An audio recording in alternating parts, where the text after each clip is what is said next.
Nous allons entamer la table ronde Culture et éducation populaire, quels enjeux pour la citoyenneté? Alors, cette première table ronde, nous avons comme invité Éric Favé, président de la Ligue de l'enseignement national, Daniel Boss, que vous avez déjà entendu, qui est président de la Ligue 62, Francis Peduzzi, qui est directeur de la scène nationale Le Chanel, et Jean-Paul Corbas, qui a beaucoup de casquettes, mais qui est directeur des affaires culturelles de Bruay-la-Bussière actuellement. Donc quand je dis plusieurs casquettes, c'est parce qu'il est très investi dans le monde associatif. Voilà. C'est plutôt positif. Donc cette problématique est lourde, hein, je dirais, de concepts et aussi de définitions possibles pour chacun. Culture et éducation populaire, voilà, n'ont pas toujours fait bon ménage, mais il y a eu énormément d'actions et d'acteurs qui ont agi pour que le mariage se fasse pour le bonheur des citoyens. Et aujourd'hui, je trouve que d'ailleurs Daniel a fait une introduction dans son rapport moral qui va me permettre de ne pas m'appesantir d'une société quand même qui va très très mal et où il y a effectivement de nouveaux enjeux pour la citoyenneté. Alors, quels enjeux pour la citoyenneté d'aujourd'hui? Quel rôle peuvent jouer l'éducation populaire et la culture ensemble? Je vais passer la parole à Éric Favé.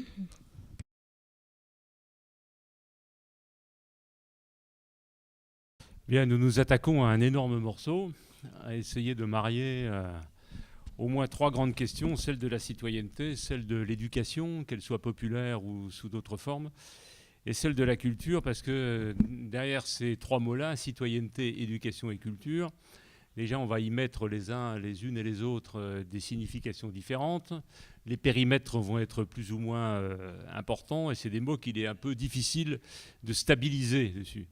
Or, si effectivement on veut essayer de voir comment ces trois mots-là forment une espèce de triangle vertueux, on va le dire comme ça, quand on les met ensemble, quand on les marie, quand on relie un peu ce qu'il y a derrière, on voit bien qu'il y a, je dirais toujours aujourd'hui, plus que jamais par rapport à ce que Daniel évoquait dans son rapport moral, sans doute une partie des clés ou des solutions qui nous permettent de ne pas stationner dans l'état dans lequel nous sommes aujourd'hui et de continuer, comme il nous y a invités, à finalement avoir à la fois confiance en nous, individuellement et collectivement, et confiance dans notre capacité à dépasser un certain nombre de difficultés que nous traversons ou tout simplement des choix que nous avons à faire.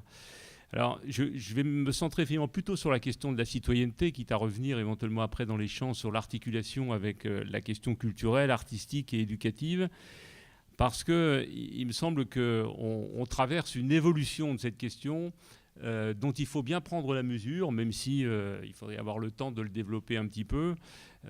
Quand on parle des enjeux de citoyenneté, il faut bien voir que la citoyenneté repose à la fois sur des contenus, c'est-à-dire en gros, qu'est-ce qui fait que la qualité de citoyen, c'est-à-dire la qualité qui nous est donnée à toutes et tous de peser sur les choix collectifs et de décider ensemble de la manière dont nous voulons vivre, c'est ça, la qualité de citoyen, pour essayer de vivre en commun, voilà, à l'échelle de ce qu'on appelle la cité en général. La cité, c'est la ville, c'est le département, c'est la région, c'est la nation dans laquelle nous sommes. Aujourd'hui, c'est l'Europe et c'est le monde.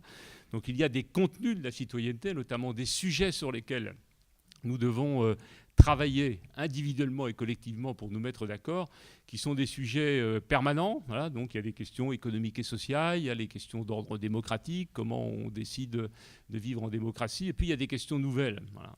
Et parmi ces questions nouvelles, il y en a au moins deux qui, me semble-t-il, sont déterminantes à prendre en compte. Il y en a une que le philosophe Philippe Descola résume d'une formule qui est, je trouve, assez claire et impressionnante quand il dit que les frontières de l'humanité ne s'arrêtent pas aux portes de l'espèce humaine.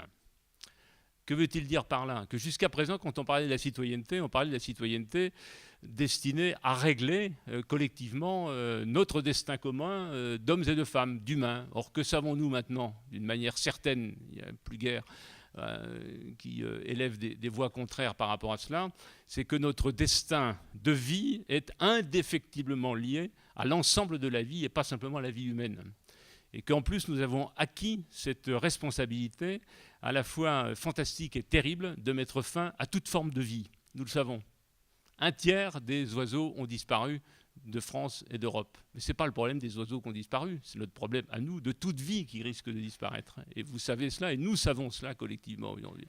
Nous avons acquis la capacité qu'en d'autres temps, on prêtait à Prométhée, à la fois de donner la vie, de fabriquer la vie, et nous savons effectivement à peu près faire cela aujourd'hui. Et en même temps, nous sommes certains que nous sommes capables, par la seule responsabilité des humains, de mettre un terme à toute forme de vie. Cette question n'est jamais arrivée à l'humanité. Que l'humanité soit l'humanité calaisienne ou que ce soit l'humanité en général. Voilà qui, par rapport à la citoyenneté, aux questions qu'on se pose, nous met devant des choix qui sont des choix qui à la fois nous sidèrent et nous font peur, Daniel l'a dit, et en même temps sont aussi susceptibles de nous enthousiasmer par rapport aux capacités de compréhension, d'imagination et de choix dont nous devons faire preuve. Et puis, l'autre aspect est finalement le résultat plutôt très positif de ce que la culture en général et l'éducation ont permis, c'est-à-dire l'élévation de notre niveau de connaissance, de compréhension de notre inventivité et du génie humain comme jamais auparavant dans l'histoire de l'humanité. Nous sommes capables de produire avec nos cervelles, seuls ou d'une manière associée au collectif, des choses que jusqu'à présent, les humains n'étaient pas capables de produire. Je parlais de la fabrique de la vie, ça existe aujourd'hui, et sans faire, je dirais, de mauvais allers-retours dans une période où on a tendance à confondre les communautés religieuses et justement la capacité de citoyens, mais la prophétie de Lazare, pour ceux qui s'en souviennent dans les quelques textes que les uns et les autres on a pu fréquenter quand on a été attaché un petit peu à ça, est en train de se réaliser. Voilà. Et nous le savons ça aujourd'hui. Les aveugles vont revoir, les paraplégiques vont remarcher. C'est aujourd'hui pas dans les laboratoires et à titre expérimental, c'est en train d'arriver ça dessus. Mais qu'est-ce que nous allons faire de cela? À qui va-t-on donner la capacité effectivement de revoir et de marcher? À qui va-t-on permettre, si on continue effectivement à affaiblir les systèmes de protection collective, qui jusqu'à présent nous permettent d'être à peu près soignés dans de bonnes conditions, de le faire, si cette capacité de continuer à vivre longtemps, puisque nous vivons de plus en plus longtemps, et c'est une heureuse chose, 85 ans, la moitié des enfants qui sont nés cette année vont être centenaires. Est-ce qu'on va pouvoir tous vivre dignement jusqu'à 100 ans? Est-ce qu'on va pouvoir, grâce à cette capacité de réparer des humains et de réparer physiquement des humains, est-ce qu'on va se donner les moyens de continuer à le faire dans l'égalité et la justice, alors que Daniel le rappelait, bien qu'étant la 6e puissance économique du monde, il y a 3 millions d'enfants en situation de pauvreté en France, alors que la pauvreté devrait être au musée. Quand on est un pays riche, la pauvreté devrait être définitivement éradiquée. Si nous n'y arrivons pas, c'est parce que collectivement, nous n'arrivons pas à faire les choix collectif et politique, ou à donner le courage aux responsables politiques de le faire parce qu'on leur donne le mandat de le faire. C'est ça les défis en termes de contenu auxquels nous sommes confrontés. C'est en gros, que faisons-nous de ce que nous savons? Pour un mouvement comme la Ligue de l'enseignement, c'est assez nouveau. Parce que quand nous nous sommes créés il y a 150 ans, c'était plutôt pour lutter contre l'ignorance. Certes, il y a toujours de l'ignorance. Mais simultanément à cette question de l'accès aux connaissances, au savoir sous toutes leurs formes, une des autres questions tout aussi importantes aujourd'hui est de savoir ce que nous faisons véritablement de ce que nous savons, alors que nous avons acquis la capacité de résoudre la plupart des questions qui se posent à nous, et en termes de connaissances, et en termes de conscience politique, et même en termes de forme démocratique, parce qu'on est à peu près capable, quand même, notamment dans nos démocraties un peu encore apaisées, de se mettre d'accord sans se faire la guerre. Voilà. Ce n'est pas vrai partout dans le monde. Et l'actualité nous le rappelle un peu plus chaque jour. La deuxième dimension de la citoyenneté qu'on doit prendre en compte si on s'interroge sur les enjeux, c'est ce qu'on pourrait appeler les lieux de la citoyenneté. C'était assez simple il y a encore une 50aine d'années ou même une 30aine d'années, enfin une 50aine d'années plutôt. Voilà, pour exercer sa capacité de citoyen et mobiliser toutes ses connaissances, toutes ses représentations, tout son imaginaire pour essayer de décider comment nous allions vivre en commun, ça se passait pour l'essentiel dans l'espace national aujourd'hui, voire même parfois dans l'espace local. On pensait que si on réglait les problèmes à Calais, les autres problèmes finalement se régleraient aussi de la même manière, par ajout et adjonction de tous ces petits espaces, la commune, le département, la région et l'État dans lequel on réglait nos questions. Or, ce n'est pas à vous que je vais le dire ici, Daniel l'a rappelé, mais régler les problèmes à Calais sans régler les problèmes ailleurs ne réglera pas les problèmes de Calais. Hein, tout simplement parce que Calais, c'est le monde et que le monde est dans Calais. Et que tout est interdépendant. Et que là où on croyait pouvoir avoir les capacités de régler des questions et de se mettre d'accord, on s'aperçoit que se mettre d'accord ici ne suffit pas parce qu'il faut se mettre simultanément d'accord dans plein d'autres lieux en même temps. C'est ce que certains appellent la citoyenneté multiterritoriale. Voilà. Avant, elle était nationale, et puis un peu dans les espaces infra, et depuis les lois de décentralisation, avec le pouvoir donné aux collectivités, le pouvoir de décision qui normalement est censé améliorer la vie collective au niveau local, départemental et régional, eh bien, nous avons démultiplié ces lieux-là, et c'est une heureuse chose. Mais l'année prochaine, il y a des élections européennes. Nous savons qu'une bonne partie de notre qualité de vie ici, à Calais, dépend aussi de la manière dont nous allons nous mettre d'accord pour vivre au plan européen. Et que la manière dont nous allons nous mettre d'accord pour vivre au plan européen, vivre bien et mieux, n'a absolument aucune chance d'aboutir à quelque chose de réel si simultanément l'Europe joue contre le reste du monde. Il faut qu'elle joue avec le reste du monde. C'est absolument déterminant, et ça nous le savons bien. Sauf que aller voter pour le monde entier, c'est un peu plus compliqué que de voter ici à Calais pour décider de la manière dont on va vivre. Voilà. Donc ça change radicalement les choses. Et puis la dernière dimension de la citoyenneté qui est un enjeu nouveau, on pourrait dire que c'est la manière de l'exercer. Voilà. La manière d'exercer sa citoyenneté, on le sait, c'était à la fois le droit de suffrage, voilà, on s'est battu pour ça, enfin ceux qui étaient avant nous.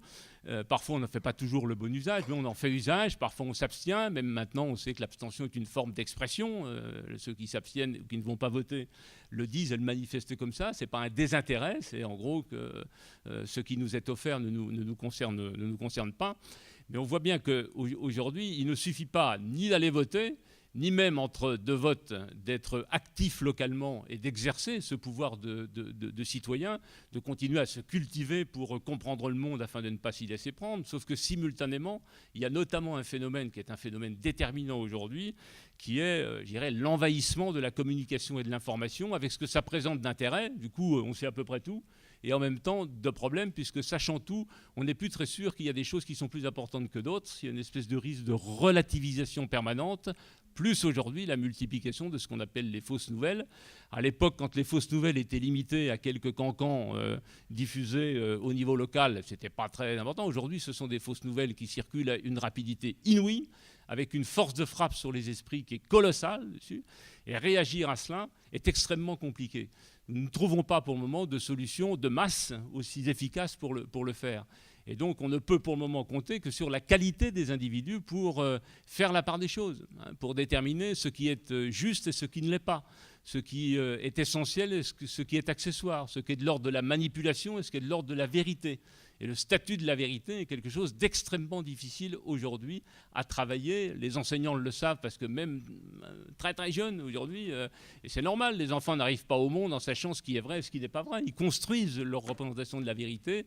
Eh bien, ils ont tendance aujourd'hui, très très jeunes, non pas à contester plus qu'avant forcément, mais à relativiser un certain nombre de choses. D'où l'importance de travailler notamment et particulièrement la question de l'esprit critique, la capacité de discernement, d'être capable de choisir, de repérer d'où viennent les choses, de faire encore une fois la part entre la manipulation et la capacité de savoir d'où elles viennent, de sourcer, comme on dit, les informations et de se repérer en fonction, et je termine là-dessus, de ce qu'on pourrait appeler aussi un registre de valeurs dessus. Hein.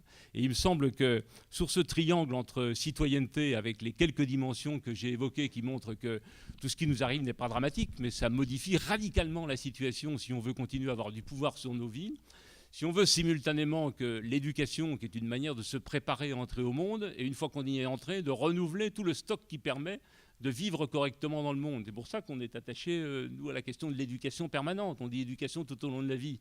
En fait, c'est la capacité toute sa vie de continuer à comprendre où on est, d'utiliser la boîte à outils de départ, mais de la renouveler pour cela.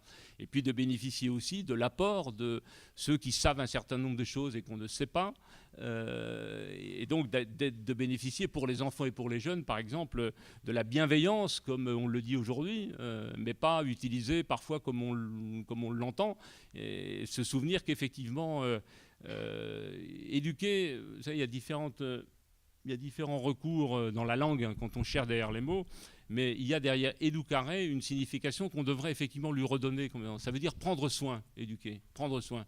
Ça signifie que quand les enfants, notamment, arrivent au monde, on leur dit « vous êtes les bienvenus dans le monde ». On ne commence pas par leur dire « on va se méfier de vous parce que vous êtes des bons à rien, voilà, ou parce que vous êtes pauvres dessus ». Vous êtes les bienvenus au monde.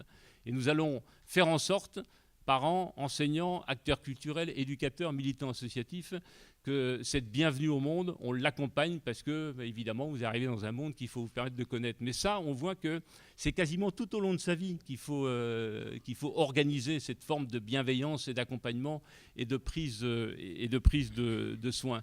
Et cette entrée au monde, qui a toujours été la finalité de l'éducation, sous toutes ses formes, qu'elle soit scolaire, populaire, etc., on voit que autant ça a été une espèce de vision un peu théorique, l'entrée au monde, autant aujourd'hui, c'est vraiment ça qu'il faut faire. Et que les enfants qui sont à Calais et qui arrivent au monde, il faut les préparer non pas à être simplement calaisiens, non pas à être simplement français, non pas européens, mais ils sont de toute façon citoyens du monde. De toute façon citoyens du monde. Leurs représentations sont des représentations mondiales.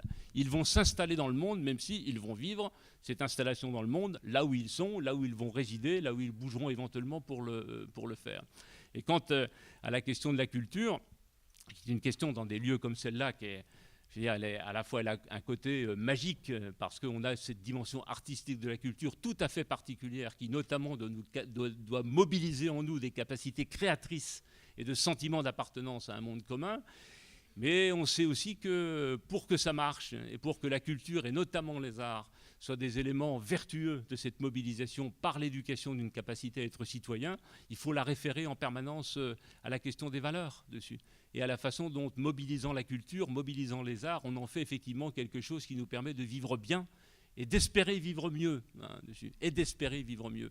Il n'y a pas de vertu à ce triangle entre citoyenneté, éducation et culture si on n'a pas en permanence cette idée que ça n'a de sens que si l'avenir redevient possible, que si le sentiment de dessaisissement qui parfois nous gagne, parce qu'on a l'impression que tout ce qu'on sait ne sert à pas grand-chose puisqu'on ne résout pas les questions qui sont devant nous, on arrive à se ressaisir et à considérer que les trois mots de la République que Daniel rappelait tout à l'heure n'ont de sens que si ça ne reste pas des mots théoriques. Je termine là-dessus. J'avais récemment une intervention dans un collège avec une jeune collégienne qui, devant des adultes présents, c'était un échange sur justement les valeurs. C'est tous ces trucs qui, depuis maintenant 3 ou 4 ans, parce qu'on a appris que les valeurs étaient périssables avec les fanatiques qui les combattent. Cette jeune collégienne de 4e disait, mais à notre adresse, et vous savez, les valeurs, ce n'est pas la peine de nous en parler comme ça tout le temps. On a bien compris qu'en théorie, la liberté, l'égalité, la fraternité et même la laïcité, ajoutait-elle, ce sont des valeurs. Mais nous, ce qu'on voudrait, c'est vivre en théorie. Voilà ce que disait cette jeune fille. Quelle lucidité! Quelle lucidité! Voilà. Et ça doit nous enseigner justement sur une autre manière de s'y prendre pour faire fonctionner ce triptyque vertueux, normalement, éducation, citoyenneté et culture et art notamment. Merci Éric Favé pour votre contribution.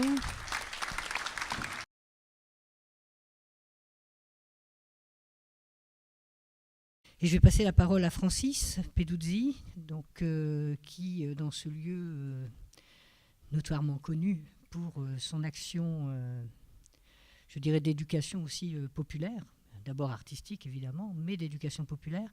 Donc je vais laisser Francis donner son point de vue sur cette question, sur ce triptyque.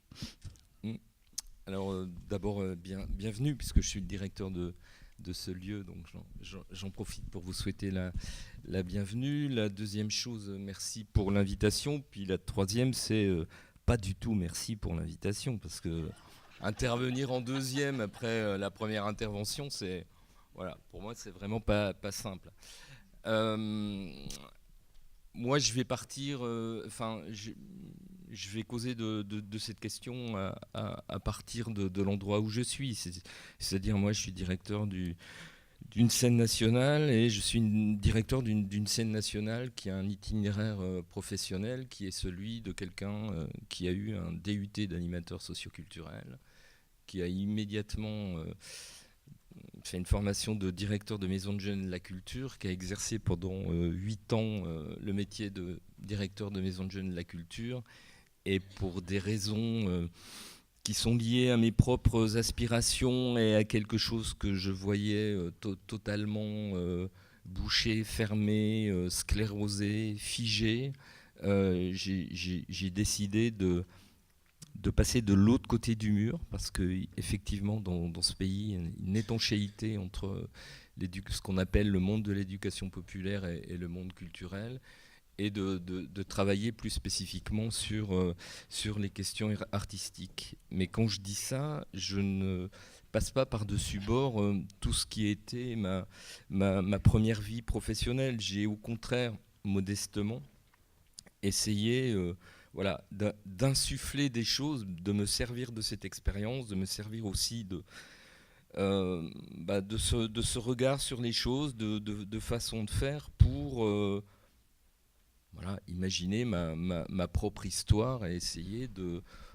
faire en sorte d'être fidèle aux valeurs, je reprends le mot, qui m'animait. Quand je dis ça, je pense que sur la question de la citoyenneté, je pense que je ne suis pas de ceux qui pensent que la culture en soi est citoyenne et qu'il faut donner, comme vous voyez, comme c'est toujours l'image de l'entonnoir, quoi. C'est-à-dire qu'il y aurait des gens qui seraient en dessous, la bouche ouverte, la tête en l'air, et puis nous, les artistes, les gens de culture, on donnerait à manger ce qu'il faut penser, ce qu'il faut imaginer. Je vois pas du tout les choses comme ça. Je pense que la première question à se poser, c'est probablement comment faire d'une politique culturelle une politique citoyenne. Et donc pour moi, d'emblée, se pose la question de la place du citoyen. Voilà. Ce que j'aurais dû dire aussi au début, c'est qu'il faut être extrêmement humble quand même avec ces questions, et extrêmement humble dans le travail qu'on fait. Enfin, moi, j'ai compris très, très, très vite que quand même, peut-être, je ne sais pas si on fait avancer beaucoup de choses. Moi, à la fin, j'ai envie de dire, c'est juste une question de dignité. C'est-à-dire la dignité d'être humain, d'être homme sur cette planète, la dignité de respecter l'autre, voilà, d'être voilà, dans un rapport digne aux choses. Voilà. Après, on peut commencer à travailler. S'il y a des effets, voilà, c'est très bien, mais je ne suis pas toujours sûr que c'est aussi... voilà, ça participe d'un ensemble, mais je ne regarde pas ça. Des fois, je lis, enfin, c'est pas des fois, c'est tout le temps, je lis les éditoriaux des directeurs de structures, et je me dis, mon Dieu, comment on peut écrire des mots pareils? Comment on peut s'avancer autant sur les effets et les causes? Donc moi, je voudrais aussi poser ça d'emblée. Et je trouve toujours que le diable se cache dans les détails. C'est-à-dire, par exemple, sur le monde de la culture, comment on peut parler d'une culture citoyenne dans des structures qui est une politique quand même d'un ministère de la Culture qui, à un moment, a fait en sorte d'éliminer la dimension associative. Moi, je sais qu'ici, la dimension associative, c'est-à-dire le Chanel est une association 1901, présidée évidemment par un président, mais qui est issu, on va dire, du monde... qui est issu, voilà, du monde civil, enfin je ne sais pas comment expliquer ça, qui n'est pas un spécialiste de la question culturelle, qui est un spectateur. Et nous avons un conseil d'administration où évidemment sont présentes les collectivités que sont l'État, la région, le département, j'en oublie un, je crois, la ville, évidemment. Acte manqué. Non, mais sont présents, mais il y a aussi cette présence des gens qui vivent le Chanel, on va dire, au quotidien. Et pour moi, ça, c'est absolument essentiel. C'est une dimension extrêmement importante, parce que je pense que la question culturelle, elle doit être partagée. Il n'est plus possible aujourd'hui, pour moi en tout cas, il n'a jamais été, mais je le redis avec force, de penser qu'il y aurait dans une société les artistes qui auraient une vérité révélée, et puis des gens qui devraient comme ça abandonner tout esprit critique. Les questions culturelles sont des questions de citoyenneté. Et donc la politique qui est menée par une scène nationale doit pouvoir être objet de débat. Et je pense qu'en soi, la direction et la gestion d'une scène nationale, c'est un objet démocratique. C'est un objet démocratique. C'est quand même assez surréaliste que dans ce pays, où je pense, voilà, pour des raisons historiques, le ministère de la Culture n'est pas pour moi le ministère de la Culture, mais c'est le ministère des artistes. Et ça donne quoi, le ministère des artistes ? Ça donne que, par exemple, un cinéaste qui s'appelle Polanski, qui touche des petites filles, il y a quand même un ministre de la Culture en France qui signe un truc comme quoi il ne doit pas être jugé. C'est quand même incroyable, cette chose-là. Donc c'est ça le premier truc que je veux dire, c'est-à-dire que la politique culturelle, c'est l'affaire de tous. Et quand je dis c'est l'affaire de tous, je ne dis pas ça de manière démagogique. C'est clair que moi, je ne partage pas mon pouvoir, mais c'est un pouvoir qui est régulé, qui est regardé, qui est analysé, qui est jaugé et qui se met en jeu. C'est-à-dire que pour travailler, il y a absolument la nécessité, franchement, d'avoir les mains libres. Mais ce sont des mains libres qui s'exercent sur la base d'un projet, sur la base d'un engagement, c'est-à-dire je m'engage à faire telle ou telle chose. Cet engagement, il est fondé sur un débat où les uns et les autres s'expriment. Et ensuite, il y a une évaluation et on voit comment les choses s'exercent. Et moi, enfin, dans l'exercice, moi je suis là depuis 91, j'ai toujours tenu, en gros, tous les 4 ou 5 ans, même si j'ai un contrat de travail à durée indéterminée, à remettre en jeu ça. C'est-à-dire à dire, nous en sommes là, nous pouvons aller vers là et faire en quelque sorte des questions qui sont les miennes, qui sont mes préoccupations professionnelles, les préoccupations de tous, et que le regard de tous s'exerce sur ces questions-là, et s'exerce non pas seulement par le fait de dire oui ou non, mais par nourrir les questions. Moi, je suis toujours présent au spectacle ici, et je suis toujours présent au spectacle ici, c'est pas seulement parce que voilà, c'est mon métier, c'est mon endroit, j'adore ce lieu qu'on a fabriqué. Évidemment, ça compte, mais je suis présent aussi parce que ça me nourrit. Et qu'est-ce qui me nourrit ? C'est de comprendre les applaudissements d'un spectacle. C'est de voir comment les gens me parlent à la sortie du spectacle. Comment avec, vous voyez, quelle tonalité, quel mot ils emploient. Et ça, moi, ça me sert à toujours continuer et à construire l'avenir. C'est-à-dire que je vis ma profession comme en quelque sorte une dialectique, non pas de l'offre et de la demande, mais de l'offre et de la réponse.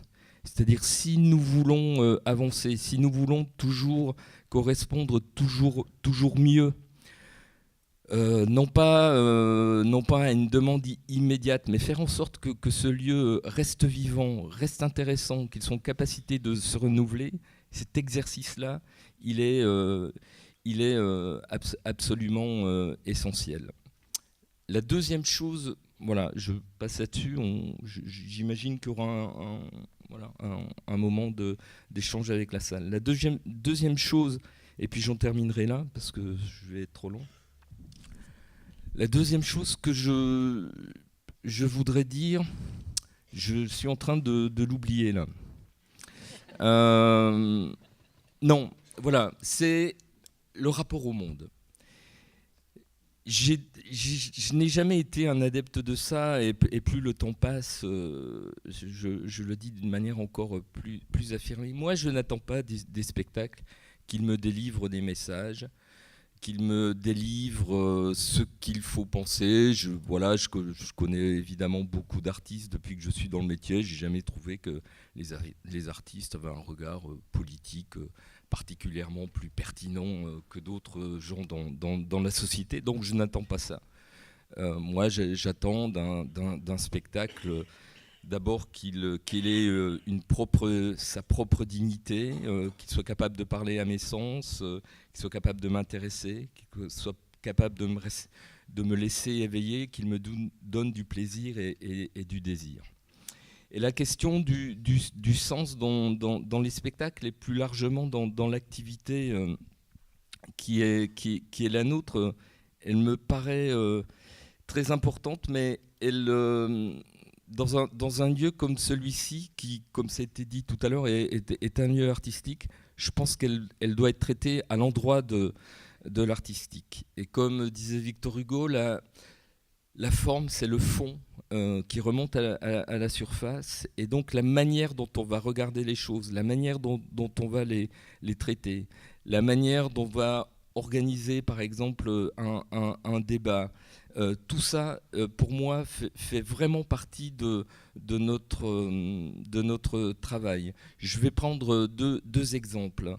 Le premier, c'est ce qui va se passer ici le mois prochain. On fait une petite manifestation, parce que je trouve que la mise en contexte des propositions artistiques permet de dépasser le public en elle-même, que chaque proposition l'audience qu'elle pourrait recueillir. C'est-à-dire il y a quelque chose qui, dans la mise en contexte, permet un peu de sublimer l'audience, de l'augmenter en quantité et en qualité. Et on a un petit truc qui s'appelle les flâneries printanières. Alors, éloge de l'impureté, on va faire un marché avec des producteurs essentiellement bio, locaux en tout cas.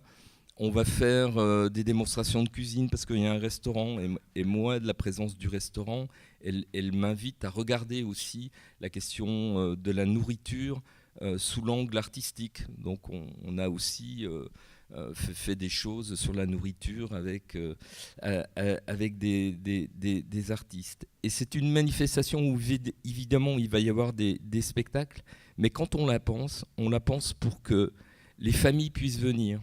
Donc on va mettre en marche le manège là, que vous avez peut-être vu, qui est au bout de la cour. Et tout ça fabrique un contexte où vont aussi se poser les questions qui étaient tout à l'heure évoquées, c'est-à-dire les questions de la planète, pour le dire vite. Comment on mange, la question de la malbouffe, la question du renouvellement des sols, enfin vous voyez, la question des nouvelles pratiques, celles qui sont un peu souterraines, de la permaculture à des choses comme ça. Et je trouve que notre travail, il est à cet endroit-là. C'est aussi de chercher à trouver les formes pour que des questions qui soient essentielles puissent se poser dans une forme de joie, de légèreté qui n'empêche pas la gravité. L'année prochaine, parce que c'est en quinconce tous les 2 ans, on va faire la 3e édition d'une manifestation qui s'appelle La saveur de l'autre,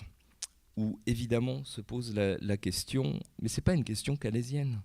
Et en plus, nous, on la pose. Moi, j'ai aucune leçon à donner au maire de Calais. Je suis pas maire de Calais, j'ai aucune leçon à lui donner sur cette question-là. Je peux penser des choses, mais je n'ai aucune leçon à lui donner. Donc c'est comment aujourd'hui on pose cette question, comment on la regarde, et comment on fait en sorte de créer un contexte favorable à ce que, par exemple, s'il y a une discussion sur la Révolution française, qui pose quand même un peu le problème de la citoyenneté, parmi, je le dis parce qu'il y a 2 ans c'était ça, parmi les 150 personnes qui sont là, il y en a 20 qui sont là parce que aussi à côté on a proposé des choses, c'est-à-dire essayer de faire en sorte que les convaincus ne parlent pas aux convaincus, et que toujours on soit non pas apporter des réponses, mais d'en fabriquer de nouvelles questions. C'est ça la citoyenneté.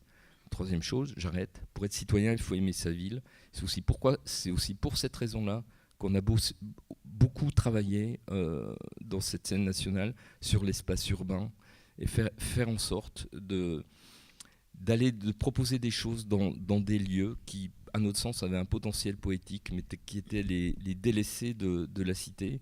Et d'ailleurs, dans les flâneries printanières, il y a un parcours, on va dire, artistico-botanique qu'on a imaginé avec des œuvres de land art, mais aussi qui va être commenté par quelqu'un qui va expliquer, par exemple, quelle plante il y a ici, c'est quoi une plante nuisible, y aurait-il des plantes nuisibles, enfin, vous voyez, toutes ces questions-là. Bon, j'arrête. Merci Francis.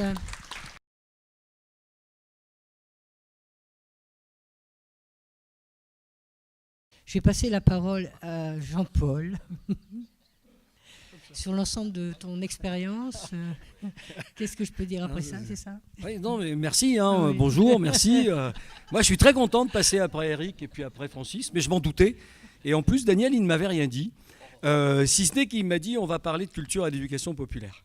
Mais je dois dire que là, quand même, il aurait fallu ne pas prendre trop de retard à la partie statutaire et puis consacrer un peu plus de temps.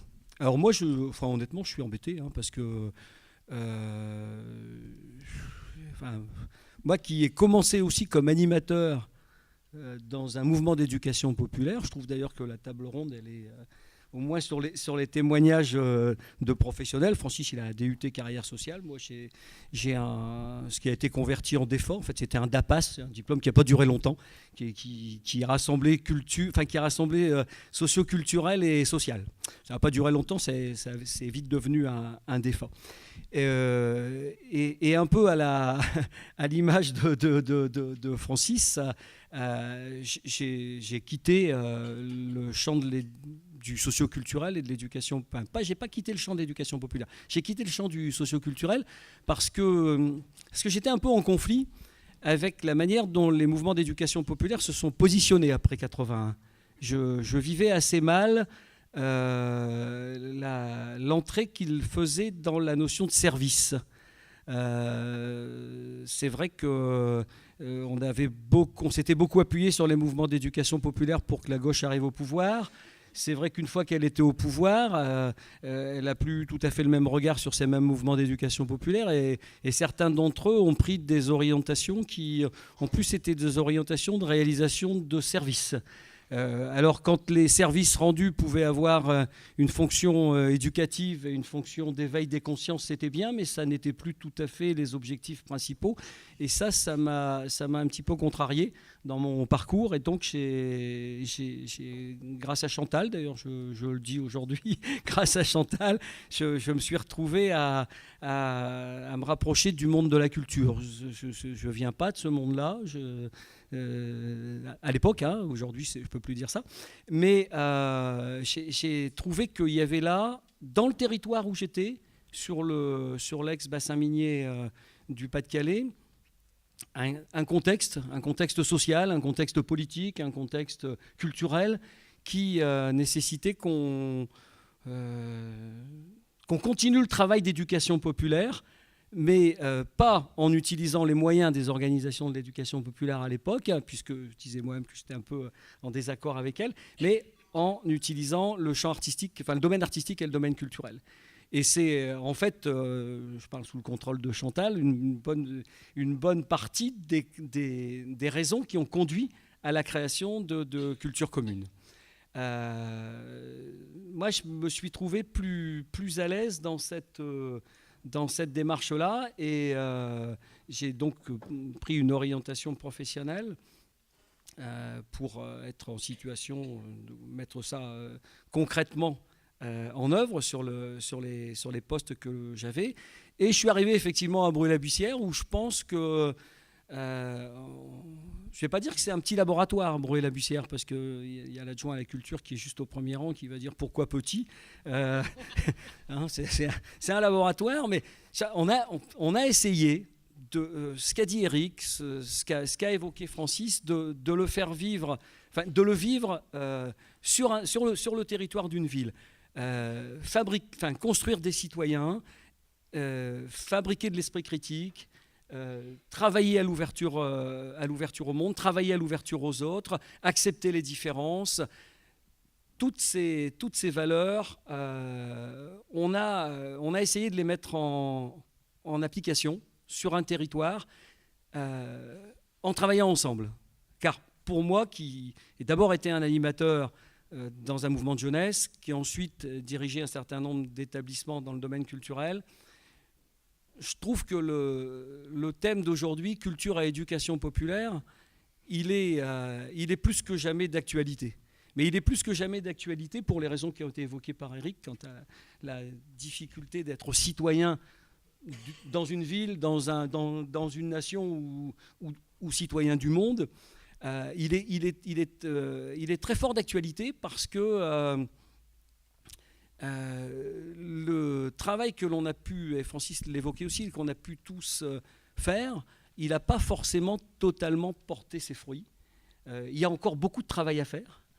Et je pense que pour le faire de manière plus efficace, il faut qu'on soit capable de dépasser un certain nombre de frontières qui sont des frontières qui existent dans nos domaines et dans nos métiers au quotidien.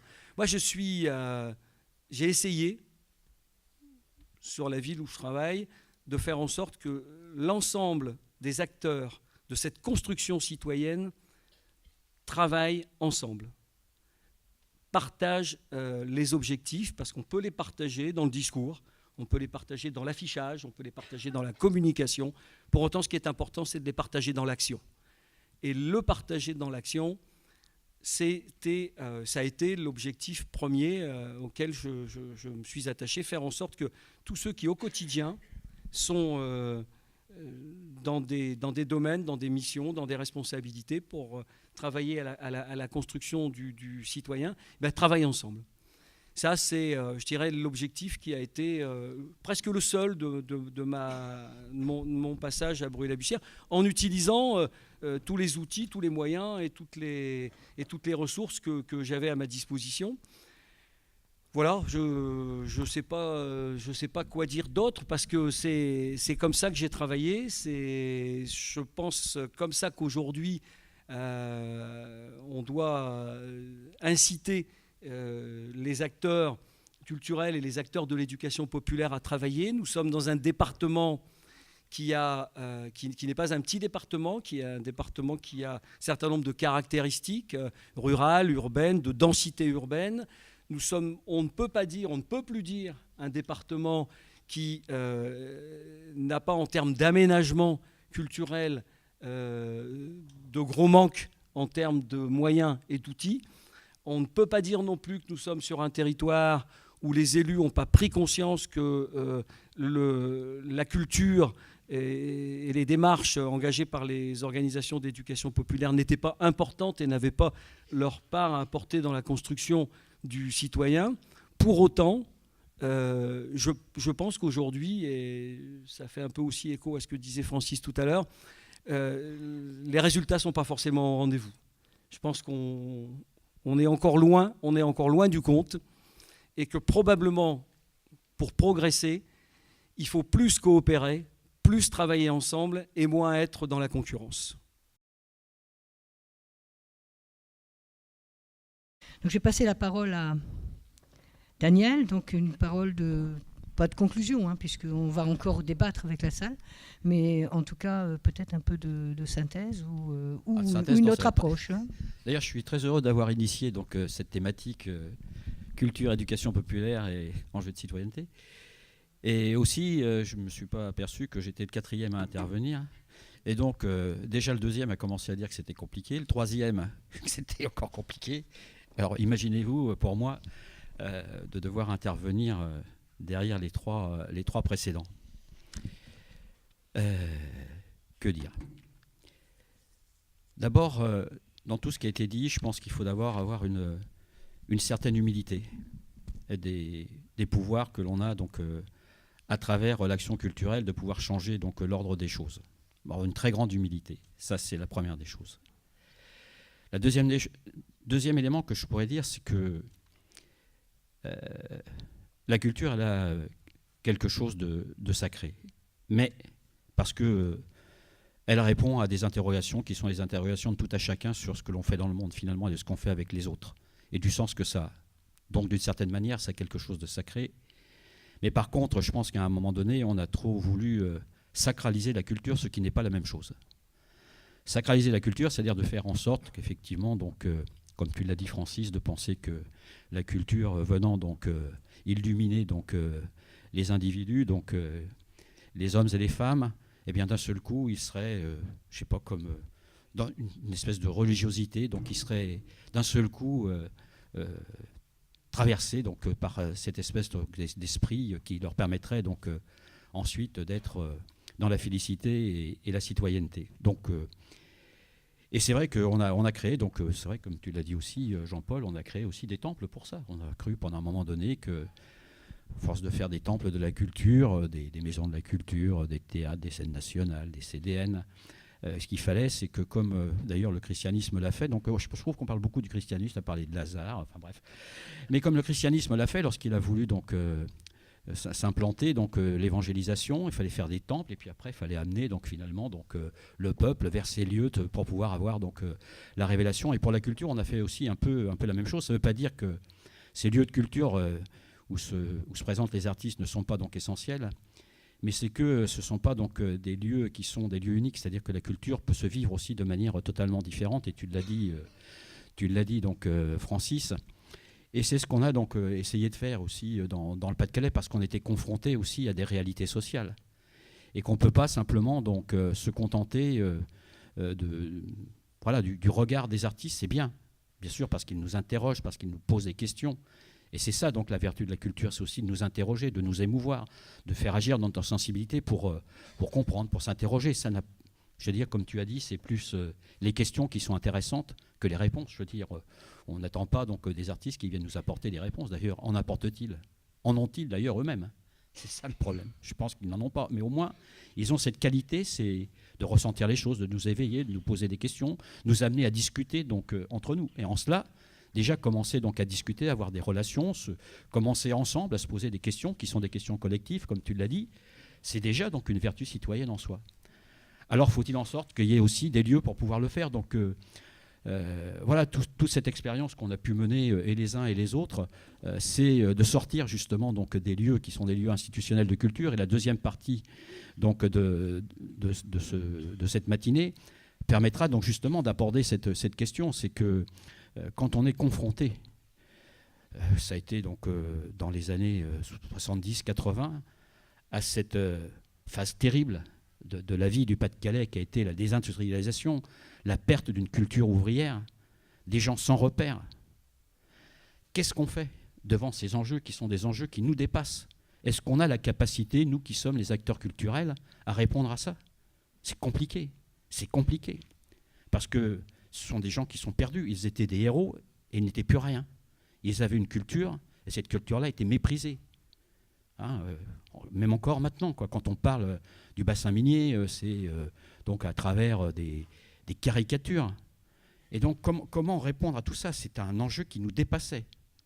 Mais c'est vrai que il y a eu une volonté, tu l'as dit, il faut le reconnaître, parce que des fois on décrit donc les politiques, alors il y en a des biens, il y en a des moins bien, mais globalement il y a quand même eu à ce moment-là la volonté d'un certain nombre de politiques, et je vais le citer parce que je pense que c'était lui quand même qui a lancé et qui a impulsé cette dynamique, c'est Pierre Mauroy, à travers donc l'établissement public régional, qui a commencé effectivement à dire voilà, la culture ça peut être effectivement donc un des outils pour retrouver donc une force d'inventer un destin commun.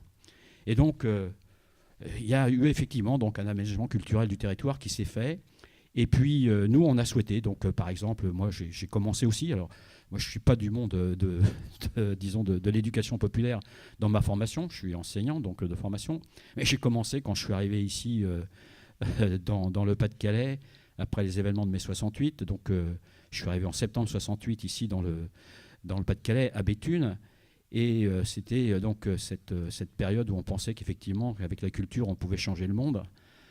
Je pense que la réalité m'a appris d'avoir beaucoup de modestie et d'humilité qu'avec la culture, on ne change pas le monde.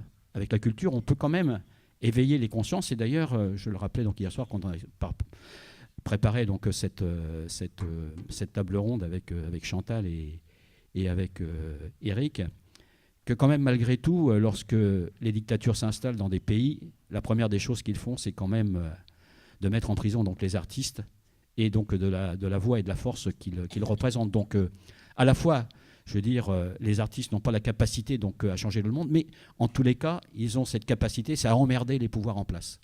Et donc ça, je pense que ça, c'est essentiel, emmerder les pouvoirs en place.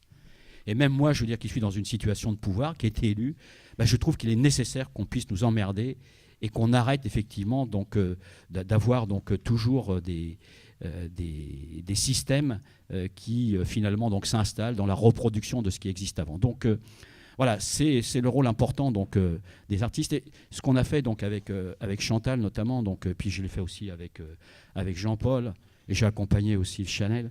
C'est qu'on a essayé de sortir donc des lieux qui étaient les lieux institutionnels avec Culture Commune, parce que c'était une scène nationale complètement donc atypique, puisque c'était une scène donc, qui était d'abord donc une scène donc intercommunale, donc un truc, c'était un ovni, donc compris par personne d'ailleurs, même le ministère donc de la Culture a eu beaucoup de mal à essayer donc d'accompagner quelque chose qui dans le paysage institutionnel ne correspondait pas du tout donc au canon institutionnel. Et c'est vrai que ça a été donc compliqué, mais voilà, on a voulu sortir donc des lieux, avoir des actions donc en direction donc des populations, parce que finalement, comme j'ai dit tout à l'heure, chacun a une part de sacré en soi. Donc il ne faut pas non plus donc penser qu'il y a quelques-uns qui ont la vérité. Et nous, on a mené des actions absolument. Donc moi, je l'ai fait donc avec Culture Commune, des actions donc inoubliables dans des quartiers populaires. Alors ça demande du temps, ça demande un investissement qui est un investissement considérable.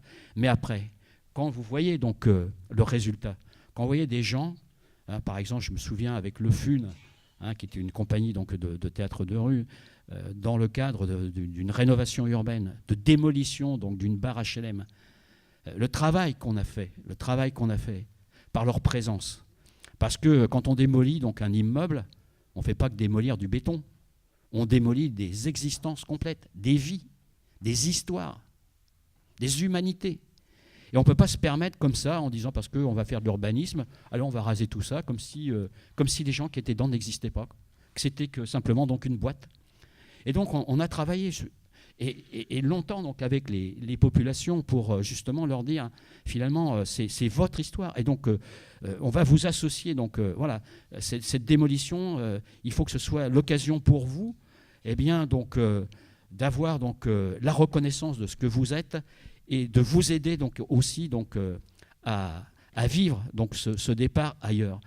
Et donc on a transformé, je m'en souviendrai tout le temps, parce que pour moi dans ma vie d'élu, c'était certainement un des plus beaux moments. On a transformé donc leur habitat, donc leur HLM, en bateau, un paquebot, c'est-à-dire qu'il avait été construit donc dans les années 60 et donc ce paquebot donc il allait partir parce que les gens partaient.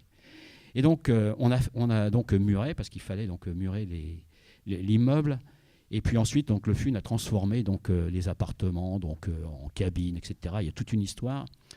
Et je me souviens que les habitants donc, avaient été associés, ils étaient des acteurs, ils avaient été donc, inclus donc, dans le spectacle.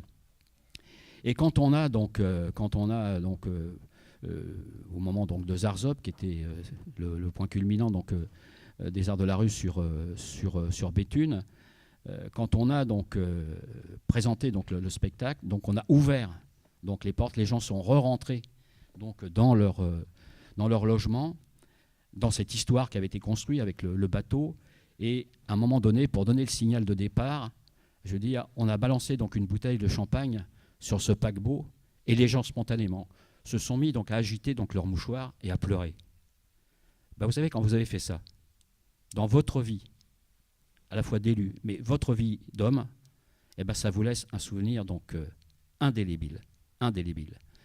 Et donc, mais pour que ça marche, comme tu l'as dit ou comme vous l'avez dit, il faut de la durée. Il faut que les politiques comprennent que cette action-là, c'est une action qui demande du temps, parce qu'elle ne donne pas donc, des résultats immédiats. Donc, ce n'est pas des appels à projets pour dire, voilà, on va faire un truc, et puis après. Non, c'est de la constance. il faut de la constance, il faut de la coopération. Les acteurs culturels ne peuvent pas être seuls. Il faut qu'il y ait les relations donc, avec les associations qui sont les associations de quartier. Il faut, avec ceux qui sont donc des partenaires, que ce soit toutes les institutions qui travaillent. Je veux dire que c'est ensemble qu'on arrive effectivement, donc, parce que la tâche est tellement grande, que c'est ensemble qu'on peut y arriver, en sachant que, voilà, c'est qu'une part donc, des solutions qui sont trouvées, mais si ensemble, on prend les moyens, qu'on se dit, voilà, ce n'est pas quelque chose qui est simplement pour faire du divertissement, mais qu'à travers ça, c'est véritablement donc, des hommes, des femmes, des enfants qu'on amène, je veux dire, à être reconsidérés, à avoir une relation donc, positive aux autres. Et ben, je pense que là, effectivement, donc, culture, éducation populaire et citoyenneté, ça prend son sens. Merci Daniel.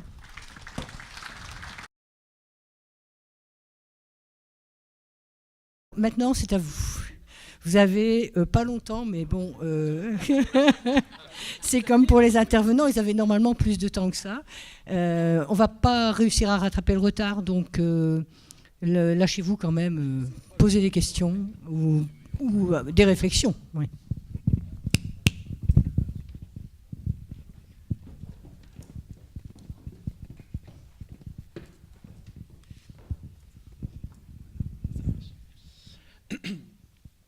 Bonjour, Nicolas Fabas de la compagnie Nautique. C'est la première fois que je viens à la fois à l'AG de la Ligue et que j'entends parler les acteurs de manière enfin, voilà, rencontre, conférence, quoi. Merci pour tout ce que vous avez dit. Le seul truc qui m'a... Enfin, pas le seul, mais la chose qui m'a marqué, en fait, c'est que, notamment Francis et Jean-Paul, vous avez utilisé le terme à de nombreuses reprises « essayer ». Et en fait, est-ce que la citoyenneté, finalement, et la place de la culture là-dedans, c'est pas justement de poser des questions, non pas pour que les gens puissent y répondre, mais pour qu'ils puissent, eux, se poser des questions.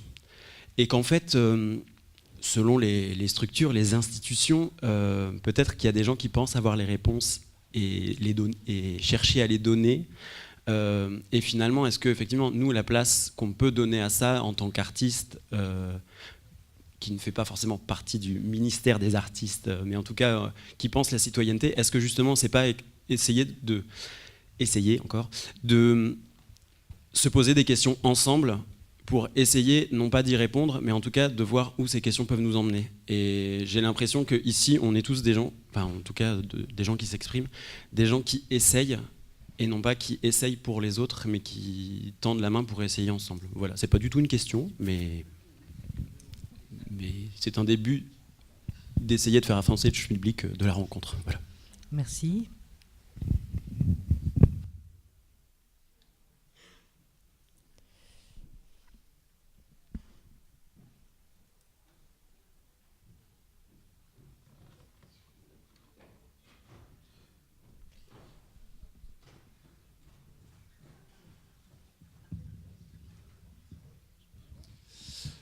Bonjour tout le monde, Jérôme Lemieuvre, formateur BAFA BFD donc, à la Ligue depuis quelques années. Pareil, j'ai entendu pas mal de fois le mot « essayer ». On essaye de faire des actions. Les résultats ne sont pas forcément là. On essaye, il faudrait encore plus, tout ça. Donc en fait, est-ce qu'on ne se bat pas? Je connais la réponse, hein. C'est juste pour provoquer aussi encore un petit peu. Est-ce qu'on ne se bat pas pour rien? Parce que j'entends dire on fait des actions dans ma ville, ça ne marche pas très bien, mais on essaye, donc il faudrait davantage collaborer ensemble et tout ça. Est-ce que du coup on ne se bat pas pour rien? Parce qu'à un moment ou à un autre, les résultats ils ne sont pas forcément là. Donc est-ce que ça sert encore de se battre? Est-ce qu'on n'est pas désolé d'avoir de si peu de résultats? Voilà, j'aimerais bien avoir une réponse là-dessus. Jean-Paul, puis après Francis. Oui, très rapidement. Moi, je voulais être très concret parce qu'effectivement, on peut poser la question comme ça. Moi, quand je suis arrivé, je vais juste donner une anecdote et décrire une action. Quand je suis arrivé à Bruay-la-Buissière, c'est donc une ville minière, hein, pour ceux qui ne connaissent pas, comme l'équipement que je devais ouvrait en octobre, en septembre-octobre, je suis allé à ce qui était à l'époque le syndicat d'initiative de la commune. et pour aller chercher quelques informations sur ce qui se passait à cette époque-là, de manière à être en coordination avec les événements locaux. J'ai donc rencontré, j'avoue que je ne me suis pas présenté, c'est vrai, mais j'ai rencontré tout de suite la dame qui s'en occupait, et je lui ai demandé ce qui se passait sur cette ville aux Journées du patrimoine. Parce que je ne suis pas breusien, comme disait Francis tout à l'heure, il faut aimer sa ville. Donc je m'étais intéressé à la ville sur laquelle j'allais aller. Et cette brave dame, elle m'a répondu, mais mon bon monsieur, il ne s'y passe rien, on s'en va. On quitte la ville, on va voir ailleurs ce qui s'y passe. Et ça, je reviens sur ce que disait Francis, pour être un citoyen dans sa ville, il faut aimer sa ville. Et je me suis dit, mais bon sang, la ligne de travail que je cherche, elle est là. On va faire en sorte, on va essayer de travailler à la réconciliation entre les habitants et leur territoire, et leur ville. Parce que ces villes du bassin minier ont beaucoup souffert, Daniel le disait, souffert sur le plan économique, mais sur le plan de l'urbanisme, sur le plan de l'organisation spatiale des villes, etc., etc. Et pendant très longtemps, on a travaillé cette ligne-là, c'est-à-dire réconcilier les habitants avec leur environnement de proximité, parce que c'est là qu'on vit sa citoyenneté. C'est d'abord là qu'on la vit, même s'il faut être attentif au fait qu'on a à la vivre à l'échelle du département, de la région, de la nation et du monde, on la vit d'abord là. Et donc pendant 15 ans, on a travaillé cette ligne-là, et je dois dire quand même que je l'ai travaillée en m'appuyant beaucoup sur la dimension artistique. De Caroline Carlson au FUN, en passant par Yann Kersalé, par Bartabas. Vous allez me dire, c'est des grands noms, mais pas seulement. Même des artistes beaucoup moins connus qui venaient sur la ville de Breuil-la-Bussière pour y séjourner ont eu cette ligne de conduite sur la question de la réconciliation de la population avec son environnement de proximité, et notamment son patrimoine, parce que c'est quand on est fier de sa ville qu'on va aussi exercer une citoyenneté peut-être plus active. Voilà, juste ça. Le travail n'est pas fini, il faut le continuer, mais je n'ai pas eu l'impression, tout au moins sur cet axe-là, de travailler pour rien. Francis, puis Eric, après. Oui, en 2 secondes, moi je pense qu'il faut de l'humilité, mais en même temps, il ne faut pas se flageller plus que ça. C'est-à-dire que je pense que c'est comme la question de la lutte sociale, la lutte politique. C'est une question de dignité, c'est juste une question de dignité. Et je pense par exemple, si je raisonne sur Calais, que cette ville, sans ce lieu, c'est pas la même ville. Et que pour y compris ceux qui viennent pas d'ailleurs, ou qui viennent pas tout le temps, ou qui viennent d'une manière sporadique, ou qui viennent une fois acheter un livre, ou qui viennent une fois ici au bistrot, même pas au restaurant, au bistrot, ce lieu est très, très important. Donc déjà, à cet endroit-là, je pense qu'il y a une nécessité. Et moi, je pense qu'il y a la nécessité. C'est aussi un potentiel. C'est toujours la possibilité de voir ailleurs. Moi, quand j'ai imaginé ce lieu, finalement, qu'est-ce que j'avais dans la tête, c'était aussi me dire dans quel monde j'aimerais bien vivre. Et donc, voilà, on a essayé, entre ces 4 murs, les 4 murs de l'enceinte, de fabriquer une idée du monde.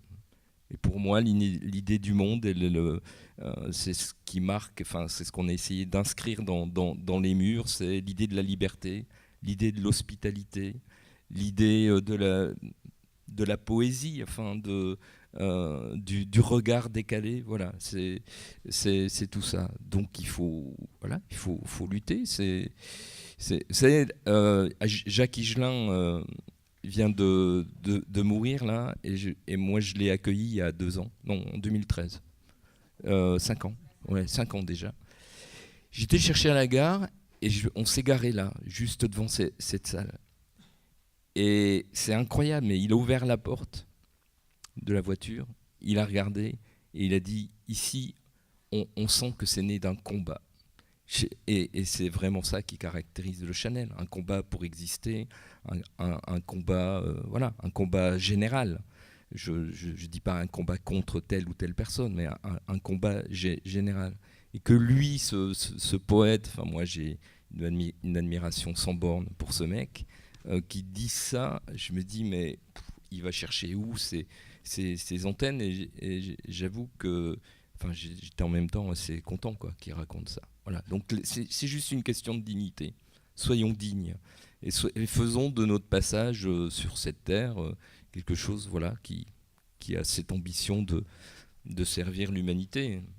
Moi, c'est grandiloquent, mais franchement, sincèrement, c'est ce que j'essaye de faire. Et au mot essayer, je substituerais volontiers expérimenter. Il faut toujours expérimenter des choses nouvelles. Voilà, j'arrête parce que autrement, ça a duré trop longtemps. Merci Francis, c'est vrai que la culture est un sport de combat et je l'ai expérimenté aussi. Et c'est vrai que si toi tu dis quel est le lieu dans lequel j'aimerais vivre, moi c'était quelle révolution faut-il faire, quelle révolte. Enfin, j'étais révoltée face à trop de déterminisme qui nous empêtrait de plus en plus, et combien de gens ont intérêt à ce que ces déterminismes se reproduisent, comme dit Bourdieu, que de violence symbolique, quoi. Et c'est vrai que quand on veut faire bouger les choses, c'est les combats. On ne sait pas si on gagne, mais en tout cas, on ne reste pas à rien faire. Et rien que ça, ça vaut le coup. Enfin bon, maintenant à toi, Eric. Alors, pour aller dans le même sens que ce qu'évoquait Francis, je pense que nous ne devons pas tomber dans le piège d'une réponse à cette question: à quoi sommes-nous utiles ?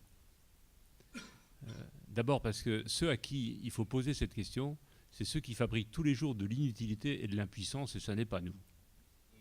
C'est les responsables politiques qui, pour partie d'entre eux, n'exercent pas leurs responsabilités. Ce sont aujourd'hui des gens qui devraient nous éclairer et qui nous obscurcissent l'horizon, et c'est ceux qui nous présentent comme des solutions, ce qui, au contraire, aggrave les problèmes. Il faut revendiquer, non que nous ne sachions pas, nous, à quoi nous sommes utiles, que nous soyons artistes, responsables d'équipements comme cela, enseignants, éducateurs, militants d'éducation populaire, élus locaux, etc. Mais il y a, excusez-moi, parce que des fois on est obligé de trouver des formules comme ça, et moi je n'ai jamais trouvé de réponse plus efficace à cette question: à quoi servez-vous, à quoi servent les artistes, à quoi sert le travail culturel, que ce que le metteur en scène Cantor en disait, à qui on lui demandait un jour: à quoi ça sert ce que vous faites? Il disait: l'art est inutile, point de suspension, l'amour aussi. Et je vous assure, ça clôt tout débat. Ça clôt tout débat. Mais parce qu'il avait fondamentalement raison. Ce que nous sommes en train de dire, à travers le rappel de la dignité humaine nécessaire, à travers ce que nous savons de la production de cet acte que nous vivons en commun, quand nous sommes dans une salle comme celle-ci, ou dans une salle de cinéma, ou dans la solitude du regard dans un musée, ou dans une pratique même artistique. Ce que nous savons, c'est que ça provoque en nous des choses inoubliables, qui sont parfois compliquées à caractériser, mais qui sont une forme de réponse aux questions qui ont été évoquées. Nous avons besoin de reconnaissance, d'estime de nous-mêmes, d'estime des autres et d'estime du monde commun dans lequel nous sommes. Et ce dont nous souffrons aujourd'hui, c'est d'une mésestime de tout ça. Il arrive à un certain nombre de nos concitoyens de ne plus avoir l'estime d'eux-mêmes à cause du mépris dont ils ont été l'objet, et à cause aussi de l'intériorisation de ce mépris qu'ils ont à un moment. C'est le stade ultime de la déshumanisation. Quant au rapport à l'autre, c'est la même chose. Pourquoi est-ce que la peur s'installe? C'est tout simplement parce qu'on pense que l'autre est son ennemi. J'ai l'immense bonheur d'avoir été un ami de Jean-Luc Lagarce, qui peut-être, je ne connais plus l'histoire de la programmation de ce lieu. Et Jean-Luc disait à propos de l'art quelque chose aussi qui m'a toujours marqué. Il disait: l'art peut nous éloigner de la peur, et lorsque nous avons moins peur, nous sommes moins mauvais. Voilà. Et on voit bien ce que la peur provoque. Elle provoque évidemment ces choses terribles que nous vivons partout, que vous vivez parfois ici plus douloureusement, quand des collectivités entières passent entre les mains de ceux qui sont des vendeurs d'illusions à travers leur manière de voir le monde, qui est la négation même de l'égalité, de la liberté, etc., les exprèmes de toutes sortes. Et donc, revendiquons ce droit que nous avons de ne pas dire tous les jours à quoi nous sommes utiles. Par contre, et je crois que j'ai cru comprendre que c'était ce que Francis évoquait, interrogeons-nous sur la meilleure manière de provoquer cette rencontre essentielle qui fait qu'on élargit et on diversifie sa culture. Et pour cela, il y a quelques mots, quelques démarches aussi dont il faudrait quelque part se départir. Et je regrette d'avoir encore entendu récemment un grand responsable public l'utiliser. Je crois que Daniel y a fait référence aussi. C'est cette façon de dire que le travail de la culture, qui finalement est une façon de la mobiliser quelque part, alors au service de la citoyenneté, par l'éducation, etc., consisterait à aller apporter des choses à des gens qui n'ont rien. Vous savez, il faut apporter la culture à des gens qui n'en ont pas. Mais toute personne a une culture. Toute personne a une culture. L'enjeu n'est pas celui-là, il est de ne pas stationner dans la culture dont on est quelque part l'héritier ou qu'on s'est constitué soi-même, mais d'avoir envie et le désir d'être curieux d'autre chose, d'élargir son horizon. Et là se joue le travail à la fois des artistes, des éducateurs sous toutes leurs formes, des responsables publics, quand ils ont la conscience que ça, c'est la responsabilité d'une politique publique, qui n'est pas une politique uniquement de fonctionnalisation de la culture, mais de mobilisation de tout le monde autour de cet enjeu-là. Voilà. Sortons de cette vision condescendante qui consisterait à croire que nos concitoyens, pour une partie d'entre eux, sont vides et qu'il faudrait les remplir. Non, nous sommes tous pleins de quelque chose. Le problème, c'est d'être en même temps pleins de ce même sentiment que nous appartenons à la même humanité et que nous pouvons élargir nos horizons et qu'il n'y a pas d'autre hypothèse pour trouver des solutions à ce qui nous arrive aujourd'hui et que nous allons les trouver. Voilà. Merci Eric. Je pense que il y a encore une question, mais ce sera la dernière parce qu'on est déjà très très en retard et je crois que pour le repas ça va devenir très compliqué. Voilà, je vous en prie, monsieur. Merci. Oui, c'est pas tellement une question, c'est plus un témoignage, un regard, une réflexion que j'ai envie d'apporter. Je vais réagir sur ce que Monsieur le Président vient de dire, mais aussi sur ce qui a été dit tout à l'heure, c'est-à-dire vous êtes plusieurs à être venus du socioculturel. Et je crois que ça, c'est quelque chose d'important. Parce qu'effectivement, moi-même, bon, j'étais comme tout le monde, hein, pas spécialement culture ni autre. Et à 40 ans, j'ai dit, je fais le DEFA. Donc je suis devenu animateur socioculturel. Et c'est à travers ça que j'ai découvert la culture. Je travaillais à l'époque à Tourcoing sur un dispositif santé et ville. Et je travaillais avec un centre d'hébergement et de réinsertion sociale où une éducatrice, avec donc un public très fortement défavorisé, hein, en insertion, avait monté un atelier théâtre au sein de l'hébergement. Et c'est comme ça que j'ai découvert un peu la culture. C'est par ce biais-là. Et ça m'a quelque part resté depuis ce temps-là. Parce que j'ai découvert la culture et je me suis mis, en rentrant notamment en Dunkerque, j'ai dit, je vais faire du théâtre. Mais je ne vais pas faire du théâtre. Pour moi, je vais faire du théâtre parce qu'effectivement, ça m'a apporté quelque chose. Ça m'a apporté cette lumière de la culture. C'est aussi pour tout le monde. C'est aussi pour les plus défavorisés. C'est pour toute personne. Voilà. Et à partir de là, j'ai été à la Maison du Théâtre à Grande-Synthe, dont je suis devenu le président de l'association. Après, effectivement, on a créé un réseau qui a été repris par la Ligue de l'enseignement, etc. Donc là, voilà, et à partir d'une expérience culturelle avec des gens défavorisés, on a créé sur Dunkerque autre chose. Voilà. Merci. C'est vrai qu'il y a souvent une expérience fondatrice hein, dans un déclenchement comme ça d'action dans la culture et éducation populaire. Et il y a encore une personne où c'est bon. Bon, alors on va... Oui, excusez-moi. Je ne vois pas d'où vient la voix. Juste ici, excusez-moi. Ah, pardon, excusez-moi. Bonjour, Nage Ferrier. Je suis le président de l'association À Bout de Film. En lien avec la Ligue de l'enseignement, on participe à pas mal d'événements, on met en place des choses de notre côté, du spectacle, des choses comme ça, où on essaie de faire vivre un peu justement certains lieux dits à l'abandon par certaines collectivités. Je voudrais juste citer quelqu'un, citer Augusto Boal, qui donc était l'initiateur du Théâtre Forum. Le théâtre de l'opprimé qui regroupe le Théâtre Forum, le Théâtre de l'Invisible et un certain nombre de choses effectivement qu'il a développé par la suite. Où il disait le principe de tout ça, c'est voilà, il y a un problème, il y a un souci, on peut y réfléchir tout seul. On peut essayer de trouver des solutions, puisqu'on a souvent utilisé le terme d'essayer. Par contre, si ce même problème qu'une personne a, on sait y réfléchir à plusieurs esprits, on peut trouver plusieurs pistes. On ne trouvera pas forcément une solution, mais on peut tout du moins trouver des pistes pour essayer différentes choses, et finalement, en essayant différentes choses, pouvoir proposer des solutions et des éventualités. Donc voilà, c'est juste ça, c'est ce type de table ronde, j'ai l'impression que c'est ce qu'on y fait. Voilà, on réfléchit à des problématiques, Et à plusieurs, on essaie de trouver des pistes, au moins de réflexion, pour élargir la discussion et pouvoir avancer. Et pour ça, je voudrais vous remercier. Merci beaucoup. Et on va clore maintenant pour faire venir les personnes. Merci à vous quatre pour vos brillantes interventions, réflexions, contributions. Et maintenant, place au témoignage. Merci.